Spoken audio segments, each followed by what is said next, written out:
हम कभी ये रिकमेंड ही नहीं करते हैं कि आप कलर कोई दवाई कर लो और आपके कलर आएगा। या कोल्ड स्टोर फैसिलिटी भी हमारे पास लगभग 2 लाख मीट्रिक टन वहाँ भी रख सकते हैं। कोल्ड स्टोर में भी की जाती है, ग्रेडिंग लाइन में भी की जाती है और फूड प्रोसेसिंग यूनिट्स में भी की जाती है। नियर अबाउट 50% सपोर्ट सरकार का है। एक चीज़ आपको डिपार्टमेंट बोलेगी सही, हर एक गाइडेंस आपको यूनिवर्सिटी जो ज़रा यूनिवर्सिटी है वो आपका सही मशवरा दे सकती है। यहाँ एक्सपर्ट बैठे होते हैं।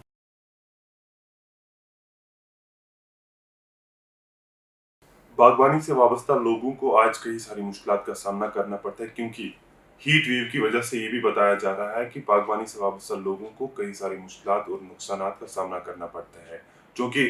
जो मेवा जात वगैरह बागों में भी मौजूद थे, उसमें अभी खराबी देखने को मिल रही है, क्योंकि मौसम ने ऐसी तब्दीली ली है जिस वजह से बागवान परेशान है। और मेरे साथ बात करने के लिए director general horticulture department Ajaz Ahmad Bhat sahab है। हम इनसे जानेंगे कि इस सूरत हाल में क्या प्रिकॉशंस या किन तदाबीरों का इस्तेमाल बागवानी से वाबस्ता लोगों को करना चाहिए ताकि उनको इन मुश्किलात का सामना न करना पड़े। एजाज साहब, आपका बहुत बहुत वेलकम है। पहले हम जानना चाहेंगे, क्योंकि अभी हीट वेव जो अभी देखने को मिल रही है और बागबान लोग जो है वो शिकायत कर रहे हैं कि मेवाजात जो बागों में है वो खराब हो रही है। इस वक्त उनको किन प्रिकॉशंस का लेना जरूरी है, क्या तदाबीर इस्तेमाल करने चाहिए ताकि उनको नुकसान ना उठाना पड़े? देखिए सर, जब भी ड्राई सीजन होता है तब हमारी एडवाइस दी जाती है ग्रोवर्स के लिए हमेशा। तो इस साल ऐसी सूरत हाल नहीं बनी। मुझे ड्यूकाम साहब ने भी रिपोर्ट मांगा था जब लगता था कि यहाँ ड्राई सीजन, लेकिन फिर बारिशें हुई यहाँ। आपने देखा होगा पिछले 10-15 दिन पहले बारिशें अच्छी खासी हुई। तो उस हिसाब से मैं ये मानने के लिए तैयार नहीं हूँ कि हमारा ड्राईनेस का कोई इफ़ेक्ट आएगा। लेकिन ओवरऑल जो इरिगेशन पर हमने फोकस करना होगा, चाहे वो इरिगेशन डिपार्टमेंट है हमारी यूटी सरकार का या हमारा जो डिपार्टमेंट है हार्टिकल्चर, हम इसमें वक्तन फ़वक्तन क्या कंटिन्यूसली हमारे पास इसके लिए एक लाहे अमल होता है, जिसमें हम बोरवेल भी देते हैं, कम्युनिटी बोरवेल भी देते हैं। और अगर कहीं बड़े पैमाने पर आपको कैनाल की ज़रूरत है तो वहाँ हमने ग्रोवर्स को कहा वो हमसे भी अप्रोच कर सकते हैं और अपने कंसर्न डिप्टी कमिश्नर से भी अप्रोच करके वो डिविजनल इंतज़ामिया के नोटिस में आके वहाँ पर जो भी लॉन्ग टर्म मेजर्स हैं इरिगेशन कैनाल के वो बना सकते हैं। बाकी मैं आपकी वसादत से भी कहूँगा कि हमने फोकस करना है जो रेनफेड एरियाज है वहाँ हम फर्स्ट प्रायोरिटी देंगे। जो हम बोरवेल देते हैं या कम्युनिटी बोरवेल देते हैं या छोटे छोटे शेल वेल देते हैं जी, तो उस पर हमारा फोकस रहता है। पहला प्रायोरिटी रेनफेड एरिया जो बारिशों पर निसार करता है। दूसरा फोकस हमारा है फेज्ड मैनर में जहाँ नीचे इलाके हैं डाउन जहाँ इरिगेशन फैसिलिटीज़ हैं। तो जो हमारा हाई डेंसिटी कब है उसके लिए भी हमें इरिगेशन फैसिलिटीज़ चाहिए और वहीं ये सक्सेसफुल होता है जहाँ पानी की फरावानी मुहैया हो। तो इरिगेशन पर ग्रोवर्स को भी थोड़ा सा सीरियस रहना पड़ेगा। आप हार्वेस्ट टैंक बना सकते हैं, अगर आप कंक्रीट नहीं बनाएं तो आप अर्दन बनाइए, उसका पॉलीफिल्म डाल के आपके पास कम से कम 1-2 महीने के लिए पानी रह सकता है। कहते हैं पर drop more crop. Government of India का भी इसमें ज़बरदस्त फोकस है कि आप ज़्यादा से ज़्यादा फोकस करो इरिगेशन फैसिलिटीज़ पर। लोगों को भी जो ट्रेडिशनल वो मेथड्स हैं उनको रिवाइव करना पड़ेगा। यहाँ पहले वो सर हुआ करते थे वो ट्रेडिशनल या नेचुरल।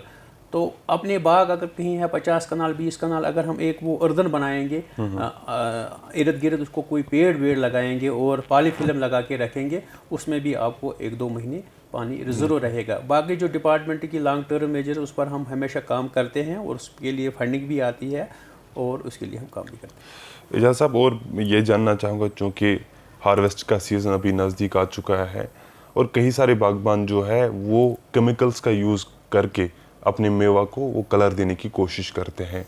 और हम जानना चाहेंगे कि क्या हमारे पास डिपार्टमेंट के पास ऐसा कोई मैकेनिज़्म है कि ताकि इस चीज़ को रोका जाए कि वो कलर केमिकल्स का यूज़ करके इस फ्रूट को कलर ना दे, और जो लोग ये इस्तेमाल करते हैं कितना ख़तरा होता है इस चीज़ से उनके उन दरख्तों को जिनसे वो सेब वगैरह या बाकी जो फल जो है निकालते हैं, लॉन्ग टर्म में कितना इफ़ेक्ट उन पे रहता है? हम कभी ये रिकमेंड ही नहीं करते हैं कि आप कलर कोई दवाई कर लो और आपके कलर आएगा। इवन हम ये भी रिकमेंड नहीं करते हैं जो वो पॉलिनेशन की वो कोई दवाइयाँ यूज़ करते हैं, पोषक वगैरह, हम वो कभी नहीं रिकमेंड करते हैं। नेचुरल जो सिस्टम है उसके अगेंस्ट कभी जाना नहीं चाहिए। अभी कुछ हमारी आपकी वसादत से भी कुछ ग्रोवर्स भी मुझे भी गांधरबल से फ़ोन कर रहे थे कि अमेरिकन एक वैरायटी है, इसको लोग कोई कलर वाला दवाई करके मार्केट में बेच रहे हैं। हम वो गलत कर रहे हैं और दैट इज़ हलाकत खेज फॉर आवर इंडस्ट्री। बड़ा इंजरी देगा, बड़ा सीरियस इशू होगा हमारे लिए, बड़ा डैमेज होगा वो हमारे इंडस्ट्री के लिए।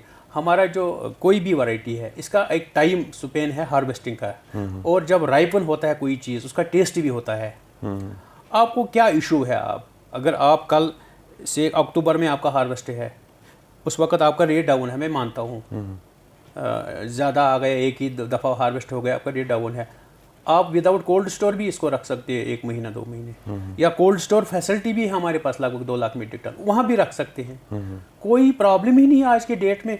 आज के डेट में अगर हम पहले ज़माने में 30 या 40 रुपये किलो बेचते, आज कोल्ड स्टोर रख में हम 200-250 रुपये किलो बेच सकते हैं। हमारे यहाँ JNK भी काफ़ी सारे कोल्ड स्टोर हैं, हमारे यहाँ दिल्ली और यहाँ पंजाब में भी कोल्ड स्टोर हैं, हम वहाँ रख सकते हैं अपने माल को, और जब सही डिमांड होगी तब बेच सकते हैं। तो हमें जानना चाहिए इस चीज़ को, हम अपने प्रोडक्ट को किस तरह से अच्छा बनाएंगे और प्रेजेंटेबल बनाएंगे।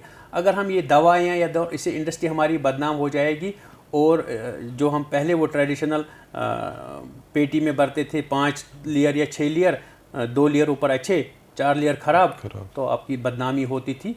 आपकी एक दफ़ा तो आप बायर को धोखा दे सकते हो, लेकिन दूसरी दफ़ा वो नहीं आ सकता, अभी तीसरी बार आपके पास नहीं आएगा।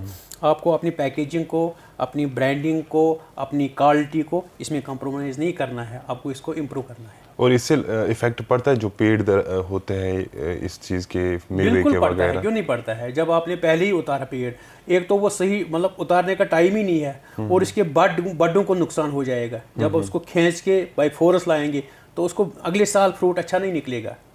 हर एक चीज़ का एक हम ये जो अखरोट का वो हम करते हैं, वो उसकी धुलाई, तो वो भी जब उसका पूरा राइपिन होता है वो पूरी तरह से वो उतरता है शेक होके। ये क्या, अगर हम पहले ही उसको करेंगे उससे उसके बड टूट जाएंगे और अगले साल उसका नुकसान होगा, अगले साल उसका फसल ही नहीं आएगा। जैसा आपने कोल्ड स्टोरेज की बात की, तो कई सारे लोग शिकायत कर रहे हैं कि यहाँ पर कोल्ड स्टोरेज जो है उसकी उतनी फैसिलिटी अवेलेबल नहीं है। अगर हम नॉर्थ के कई सारे डिस्ट्रिक्ट्स की बात करें, कोल्ड स्टोरेज की फैसिलिटी अवेलेबल नहीं है। तो हमारे पास इस वक्त पूरे स्टेट में या पूरे कश्मीर डिवीजन की अगर हम बात करें, कितनी फैसिलिटी अवेलेबल है, कितना हम कोल्ड स्टोर कर सकते हैं फ्रूट अपना? यहाँ जाकिर साहब महारत और साउथ की बात नहीं है जी, यहाँ बात है कोल्ड स्टोर फैसिलिटेशन की। पहले यहाँ का ग्रोवर जाता था आज़ादपुर मंडी में, तो आज़ादपुर मंडी में वो ये अपना माल रखता था, है ना, ठीक, और उसको वहाँ होटल भी लेना था, दूसरी चीज़ें भी लेनी थी, तो वो जाके उसको बड़ी परेशानी होती थी। आज आपके पास 2 लाख मीट्रिक टन कैपेसिटी है, और हमारा जो टारगेट है that is 3-4-5 lakh metric ton. तो हम कहते हैं, आपकी वसादत से भी दावत देते हैं इन्वेस्टर्स को, जो बड़े बड़े ग्रोवर हैं, वो कोल्ड स्टोर एस्टेब्लिश करें, इंस्टॉल करें, नारथ में, साउथ में, जहाँ भी उनका दिल चाहे। इवन जम्मू में भी हम करने जा रहे हैं थ्रू नेफेड एक क्लस्टर बनने जा रहा है इधर जम्मू में भी और यहाँ कश्मीर में भी। तो गवर्नमेंट का फोकस है, थ्रू JK HPMC भी कुछ कोल्ड स्टोर आ रहे हैं इन फ्यूचर। तो गवर्नमेंट का इसमें है कि एक तो हम मिड में भी इसमें फंडिंग होती है, दूसरा नेशनल हार्टिकल्चर बोर्ड में भी इसमें फंडिंग होती है। हमारे वर्दी प्रिंसिपल सेक्रेटरी साहब ज़बरदस्त पर्टिकुलर है इस मामले में। अगर हमारे पास 2-3 ही केस आते हैं, प्रोजेक्ट रिपोर्ट आते हैं, हम उसको बिल्कुल ऑन प्रियॉरिटी उसकी स्टेट लेवल एग्जीक्यूटिव कमेटी की मीटिंग करते हैं, और उसमें वहाँ अप्रूव करके उनको दिल्ली फर्दर जो उनका सपोर्ट होता है वहाँ से उसके लिए भी। इसमें सरकार की तरफ से कोई मदद की जाती है, चाहे सब्सिडी को लेकर? बिल्कुल जीती है, कोल्ड स्टोर में भी की जाती है, ग्रेडिंग लाइन में भी की जाती है, और फूड प्रोसेसिंग यूनिट्स में भी की जाती है। नियर अबाउट 50% सपोर्ट सरकार का है। और हाई डेंसिटी जो प्लांट्स हैं उनको इंट्रोड्यूस किया जाता है, लेकिन उसके साथ साथ ये भी सुनने में आता है कि उनका कॉस्ट जो है वो ज़्यादा होता है, एक ज़मींदार जो है अफोर्ड नहीं कर पाता है। सरकार इस हवाले से क्या सरकार या डिपार्टमेंट की हम बात करें, आप रिकमेंड करते हैं जो फार्मर्स है कि हाई डेंसिटी प्लांट्स ही लगाए, और अगर कोई लगाना चाहे तो उसको सरकार की तरफ से किस किस्म की मदद मिल सकती है? हाई डेंसिटी जो अगर वो कास्टली है, वो लोगों के लिए कास्टली नहीं है, वो सरकार के लिए कास्टली है। अगर वो 400 या 500 में प्लांट है, वो सरकार खरीदती है, और 90% सब्सिडी ग्रोवर को दी जाती है। अभी चूंकि हमारे पास ऑनरेबल गवर्नर साहब ने कहा कि अभी 5500 हेक्टेयर आप अगले 4-5 साल में कर लो, वो तो हमें टारगेट दिया है। उसके लिए हमारे पास 11 एम्पैनल एजेंसीज हैं जिनको ये काम करना है with the help of department and in collaboration with NAFED. वो तो करने जा रहे हैं, लेकिन लॉन्ग टर्म मेजर्स के लिए सरकार ने एक नर्सरी डेवलपमेंट स्कीम अप्रूव की है, जिसमें आप यहाँ लोकली प्लांट बनाओगे ये सेम, और सरकार इसमें आपको सपोर्ट करेगी। ठीक। और क्या मैसेज आपकी रहेगी जो इस हॉर्टिकल्चर से लोग वाबस्ता है या ज़मींदार वाबस्ता है, किन चीज़ों पर उनको ध्यान देना चाहिए ताकि उनका जो प्रोडक्शन जो है वो बढ़ जाए, और उसका जो रेट भी है उसकी रेट भी जो अच्छी रहे, ताकि उनको अपनी मेहनत का जो है फ़ायदा मिल सके? शाकिर साहब, मैं ये क्लेम नहीं करूँगा कि हम रातों रात इनकलाब लाएंगे। जब आप किसी सिस्टम को आपको बदलना है, इसमें टाइम लगता है।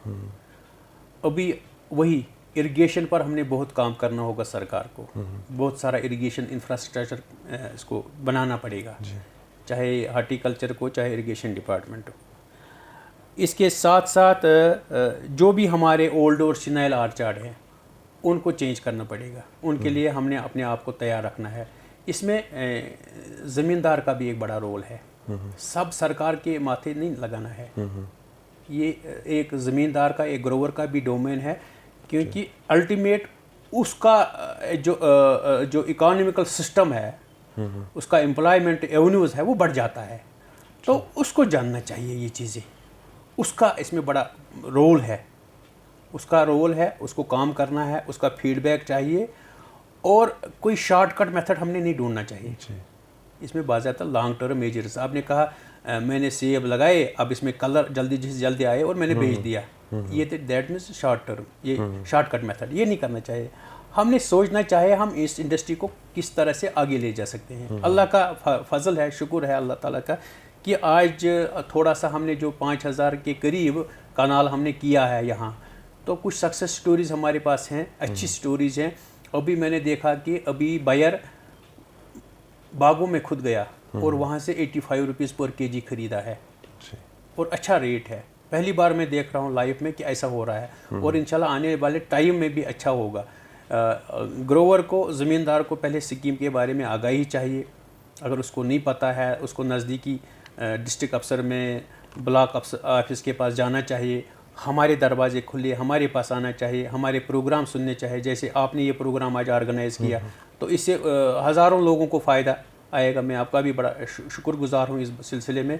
लोगों को जानना चाहिए चीज़ें। अब कोई प्राइवेट, कोई ऐसा कोई फेसबुक पर कोई डालेगा, उस पर भरोसा नहीं करना चाहिए। हर एक चीज़ आपको डिपार्टमेंट बोलेगी सही, हर एक गाइडेंस आपको यूनिवर्सिटी, जो ज़रा यूनिवर्सिटी है, वो आपका सही मशवरा दे सकती है। यहाँ एक्सपर्ट बैठे होते हैं, हमारे पास डिस्ट्रिक्टों में एक्सपर्ट होते हैं, हमारे हार्टिकल्चर के जो KVK के हैं एक्सपर्ट, उनसे मशवरा करके आप जो भी आपको ऑपरेशंस करने हैं, चाहे आपको प्रूनिंग करनी है, चाहे आपको वीडिंग करनी है, चाहे आपको दवा पाशी करनी है, चाहे आपको खाद वगैरह डालनी है। जब हाई डेंसिटी की बात करते हैं, इसमें थोड़ा फर्टिलाइज़र भी डिफरेंट होता है, तो आप खुद ही नहीं डाल सकते, किसी के मशवरे के बगैर नहीं कर सकते हैं। आपको हमारे डिपार्टमेंट का मशवरा लेना चाहिए, आपको यूनिवर्सिटी का मशवरा लेना चाहिए जो एग्रीकल्चर यूनिवर्सिटी है, तब जाके आप सक्सेसफुली इसको कर सकते हैं। कई सारे लोग अभी ऑर्गेनिक जो फार्मिंग या ऑर्गेनिक हॉर्टिकल्चर पे ज़्यादा फोकस करते हैं। क्या आप समझते हैं कि उसमें काम करने की ज़रूरत है ताकि हमारे पास ऑर्गेनिक फर्टिलाइजर्स जो है वो ज़्यादा तादाद में बने और लोग उसका इस्तेमाल करें, क्योंकि हमारे पास सरकार का भी इसका फोकस है, गवर्नमेंट ऑफ इंडिया का भी इसके बड़ा इंस्ट्रक्शंस है कि ऑर्गेनिक फार्मिंग पर काम करो।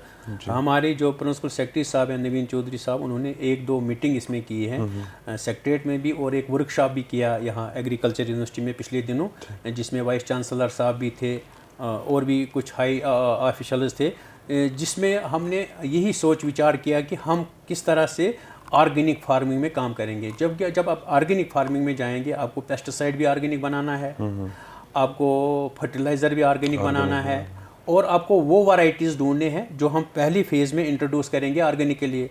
वालनट हमारा ऑलरेडी ऑर्गेनिक है, इस पर हम फोकस कर सकते हैं। आलमंड हमारा ऑलरेडी ऑर्गेनिक है, चेरी है, एप्रिकॉट है, इन पर हम काम कर सकते हैं आगे जाके। जो हमारा चैलेंजिंग पॉइंट जो मैं मानता हूँ वो एप्पल है जी। एप्पल की सब वैरायटीज़ हम एक साथ नहीं कर सकते ऑर्गेनिक, कुछ एक वैरायटीज़ पर काम करके हम आगे जा सकते हैं। महाराजी है या दूसरा है इसको जो कहते हैं हम गोल्डन है, ग्रेनी सुमित है, इन पर पायलट प्रोजेक्ट बना के स्टार्ट करना है काम को। तो आगे जाके जो हमारी दूसरी वैरायटीज़ है कमर्शियल टाइप की, आहिस्ता आहिस्ता फेज्ड मैनर में उन पर भी हमने सोचना होगा, क्योंकि अब हर एक हेल्थ कॉन्शियस बन गया है।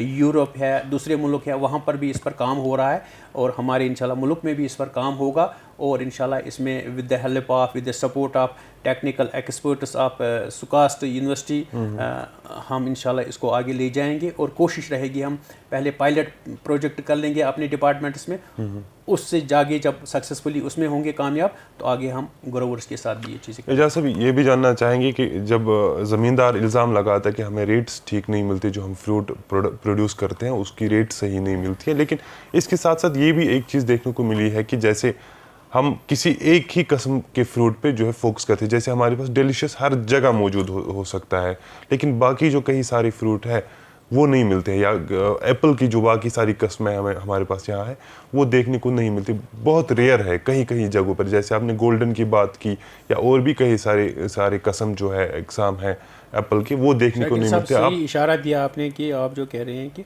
अभी कुछ लोग मुझे बोलते हैं अमरी, आपको देखना है वो चीज़ जो मार्केट ओरिएंटेड है, आपको डिमांड किस में है जी। अगर डिलीशियस में अब बहुत हो गया, अब डिलीशियस की इम्प्रूव्ड वैरायटीज़ हैं, इम्प्रूव्ड वैरायटीज़ हैं, गाला सीरीज़ है, किंग राट है, फूजी है, नई नई वैरायटीज़ है। इसी तरह हम कोशिश कर रहे हैं कि हमने काम भी उसमें स्टार्ट किया है, जो हम हनी क्रिस्प जो वाशिंगटन एप्पल कहलाता है, हम उसको भी इंट्रोड्यूस करना चाहते हैं, जो बड़ा खूबसूरत है और डिलीशियस का मुतबादिल भी हो सकता है। मैं डिलीशियस के ख़िलाफ़ नहीं हूँ, लेकिन मैं उस चीज़ के फेवर में हूँ जो हमें जल्दी प्रोडक्शन देगा, जो हमें जल्दी रिटर्न देगा। आपको 10 साल रुकना नहीं पड़ेगा। डिलीशियस में आपको 10 साल रुकना पड़ता था, वेट करना पड़ता था फ्रूट के लिए, और 10 साल तक इसको इनपुट भी देना पड़ता था, 10 साल इनको फर्टिलाइज़र भी देना पड़ता था। लेकिन जो अब नई वैरायटीज़ हैं अल्लाह के फजल से वो अच्छी हैं, फ्रेगरेंस भी है, टेस्ट भी है, और ए और बी ग्रेड ही आता है, सी ग्रेड उसमें आता ही नहीं है। हमें आंखें बंद करके जाना चाहिए, इंट्रोड्यूस करना चाहिए इन चीज़ों को, हमें नर्सरियाँ डेवलप करनी चाहिए, हमारे बेरोज़गार लड़कों को आगे आना चाहिए। तकरीबन यहाँ हर एक के पास ज़मीन है, 4-4, 5-5 कनाल, हमें बनाना चाहिए, एनमास हमने करना चाहिए। मार्केट ही मार्केट है, आपके पेट के लिए भी मार्केट है, आपके फ्रूट के लिए भी अब मार्केट है। अब वो ज़माना गया जब आपको डिस्ट्रेस सेल करना पड़ता था, अब वो ज़माना गया जब आपको मनफी वाटक आता था दिल्ली से। अब आपको दिल्ली जाने की ज़रूरत नहीं है, आपको मुंबई जाने की ज़रूरत, आपका बायर यहाँ आ रहा है। आप जाइए, आप प्रैक्टिकली इसको क्रॉस चेक कीजिए, आप बागों में बायर आते हैं खुद। गांदरबल कंगन में एक बायर को मैंने देखा, उसने 85 रुपीज़ वहीं ख़रीदा था। इंदरकोट यहाँ बांडीपोरा में एक हाई डेंसिटी बाग है, वहाँ 90 रुपीज़ पर केजी वहाँ उसने एक भेजा, वो उस बशीर अहमद उसका नाम है। तो बायर खुद आता है आज के ज़माने में, लेकिन आपको मार्केट ओरिएंटेड चीज़ बनाना है, जो मार्केट की डिमांड है। आपने पैकेजिंग को इम्प्रूव करना है, उसमें सरकार दे रही है। आपने ऑर्गेनिक की बात की है, मैंने पिछली दफ़ा जॉइंट सेक्रेटरी साहब से बात की, उसने कहा आप हमारे DPR दे दो ऑर्गेनिक में, हम आपको अप्रूव कर लेंगे, छोटे पैमाने पर नहीं, बड़े पैमाने पर। अभी हम ऑर्गेनिक वर्मी कंपोस्ट के लिए 50,000 सब्सिडी दे रहे हैं, लेकिन गवर्नमेंट ऑफ इंडिया ने कहा हम आपको 50-50 लाख वाले प्रोजेक्ट पर भी सपोर्ट कर लेंगे। लेकिन लोगों को, जवानों को, यूथ्स को, किसानों को आगे आना पड़ेगा इस सेक्टर को आगे ले जाने के लिए। डिपार्टमेंट नहीं कर सकता है आगे। जो रोटी है 2 हाथ से बनती है, ताली 2 हाथ से बजती है, तो ग्रोवर को भी सामना आने पड़ेगा, हमारे साथ शाना बशाना चल के इंशाल्लाह इसको आगे ले जाना है। मैं ये दावा नहीं करूँगा कि रातों रात हम इनकलाब लाएंगे, it takes time to change the scenario. बहुत बहुत शुक्रिया हमारे साथ बात करने के लिए। ये थे महकमे बागवानी के डायरेक्टर जनरल एजाज अहमद भट्ट साहब, जो जानकारी दे रहे थे कि इस फील्ड को, इस महकमे बागवानी को हम कैसे ऊंचाइयों तक ले सकते हैं। इसमें एक तो फार्मर का भी सपोर्ट की ज़रूरत है, और डिपार्टमेंट उनके साथ हर बार शाना बशाना रहेगा। जो भी उनकी ज़रूरियात होंगी, जो भी उनके मुश्किलात मामलात होंगे, उनको डिपार्टमेंट के पास आना चाहिए, और जो भी मामलात होंगे डिपार्टमेंट उन मामलात को हल करने की भरपूर कोशिश करेगी।